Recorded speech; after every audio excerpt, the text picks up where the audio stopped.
ഒരൽപ്പം flash back. 1999-കളിൽ business എല്ലാം ക്ഷയിച്ച് തങ്ങളുടെ കാർ ഡിവിഷൻ ഒരു വമ്പൻ കമ്പനിക്ക് നൽകുവാൻ വേണ്ടി പദ്ധതികൾ ആസൂത്രണം ചെയ്യുന്ന ആ മനുഷ്യന്റെ പേര് നിങ്ങൾക്കറിയാം. ടാറ്റ മോട്ടോഴ്സിന്റെ ചെയർമാൻ രത്തൻ ടാറ്റ.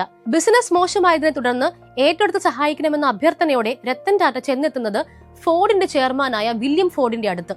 എന്നാൽ അദ്ദേഹത്തിന് നേരിടേണ്ടി വന്നത് തന്റെ കാർ നിർമ്മാണ യൂണിറ്റിനെ പറ്റിയുള്ള അതിരൂക്ഷമായ വിമർശനം. 3 മണിക്കൂറിലധികം നീണ്ടുനിന്ന ആ ഡിസ്കഷനിൽ വില്യം പറഞ്ഞത്, നിങ്ങളുടേത് 10 വർഷങ്ങൾക്ക് മുൻപേ ഉള്ള ടെക്നോളജിയാണ്, എന്നാൽ ഞങ്ങളുടെ കമ്പനി അതിലും എത്രയോ അഡ്വാൻസ്ഡ് ആയിട്ടുള്ള ടെക്നോളജിയാണ് യൂസ് ചെയ്തത്. വേണമെങ്കിൽ നിങ്ങളെ സഹായിക്കാൻ എന്ന രീതിയിൽ ഞങ്ങൾ ഇത് ഏറ്റെടുക്കാം. വിൽപ്പന നടത്താതെ തിരിച്ചു മടങ്ങിയ രത്തൻ ടാറ്റ അന്നെടുത്തത് സമയോചിതമായ മൗനമാണെന്നുള്ളത് കാലം തെളിയിച്ചു. 2008-ലെ ആഗോള സാമ്പത്തിക മാന്ദ്യത്തിൽ അകപ്പെട്ട് പാപ്പരാകുന്ന അവസ്ഥയിൽ എത്തിനിന്ന ഫോർഡ് കമ്പനിയുടെ ജാഗ്വർ, ലാൻഡ് റോവർ ബ്രാൻഡുകളെ $2.3 ബില്യൺ ടാറ്റ ഗ്രൂപ്പ് ഏറ്റെടുത്തത്. കൃത്യം 9 വർഷങ്ങൾക്ക് ശേഷമുള്ള മധുര പ്രതികാരം. അന്ന് ടാറ്റ ഗ്രൂപ്പിന്റെ ആവശ്യത്തെ അവഗണിച്ച ഫോർഡ് കമ്പനി ചെയർമാൻ ഇന്നിപ്പോൾ രത്തൻ ടാറ്റയുടെ ഈ നീക്കത്തെ നന്ദിയോടെയാണ് ഓർക്കുന്നത്. ഈ ഫ്ലാഷ് ബാക്ക് കഥയിലൂടെ പറയാൻ ഉദ്ദേശിക്കുന്നത് ടാറ്റ ഗ്രൂപ്പ് ഇന്ത്യൻ സമ്പദ് വ്യവസ്ഥയിൽ നൽകിയിരിക്കുന്ന സംഭാവനകളെയാണ്. ഇതേ വർഷം തന്നെ ടാറ്റ ഗ്രൂപ്പ് രാജ്യത്തിന്റെ GDP-യുടെ 4% കോൺട്രിബ്യൂട്ട് ചെയ്ത വമ്പൻ കമ്പനിയാണ്. അതായത് ഇന്ത്യയുടെ മൊത്തം നികുതിയുടെ 2.24%. ഇന്ത്യയിലുള്ള മറ്റേതൊരു കോർപ്പറേറ്റ് കമ്പനിയും നൽകുന്നതിനും അധികമായുള്ള തുക, അതായത് 4.7 കോടി രൂപ നികുതിയായി മാത്രം. കഴിഞ്ഞ 157 വർഷങ്ങളിലായി ടാറ്റ ഗ്രൂപ്പ് നൽകിയിരിക്കുന്ന അദൃശ്യമായ പല സംഭാവനകളുമാണ് ഇന്ത്യൻ സമ്പദ് വ്യവസ്ഥയെ നേരെ നിർത്തിയത്. വെറും 21,000 രൂപയുടെ മൂലധനവുമായി തുടങ്ങിവെച്ച ആ ട്രേഡിംഗ് കമ്പനി ഇന്നിപ്പോൾ ഇന്ത്യ എന്ന ഈ മഹാരാഷ്ട്രത്തിന്റെ പുരോഗതിയെ മുന്നിൽ നിന്ന് നയിക്കുന്ന വൻകിട ശക്തിയാണ്. വിജയങ്ങളിലൂടെ മാത്രം കടന്നുവന്ന ഒരു അതിമാനുഷികമായ കമ്പനിയൊന്നും ആയിരുന്നില്ല ടാറ്റ. കാരണം 1978-ലെ എയർ ഇന്ത്യയുടെ ബോയിംഗ് വിമാനം തകർന്നതിനെ തുടർന്ന് അന്നത്തെ സർക്കാർ ടാറ്റയെ ഇന്ത്യൻ എയർലൈൻസ് ബോർഡുകളിൽ നിന്നും ഒഴിവാക്കി.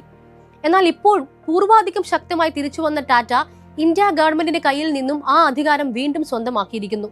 രാജ്യത്തിന്റെ ഗുരുതരമായ പ്രശ്ന പരിഹാരങ്ങൾക്കെല്ലാം ഒപ്പം ടാറ്റയുണ്ടായിരുന്നു. വന്ദേ ഭാരത് മിഷന്റെ ഭാഗമായി കോവിഡ് മഹാമാരി വന്ന സമയത്ത് ലോകത്താകമാനം ഒറ്റപ്പെട്ടു പോയ ആളുകളെ സഹായിക്കുവാൻ ഇന്ത്യ ഗവൺമെന്റിന്റെ കൂടെ നിന്നത് ടാറ്റയായിരുന്നു.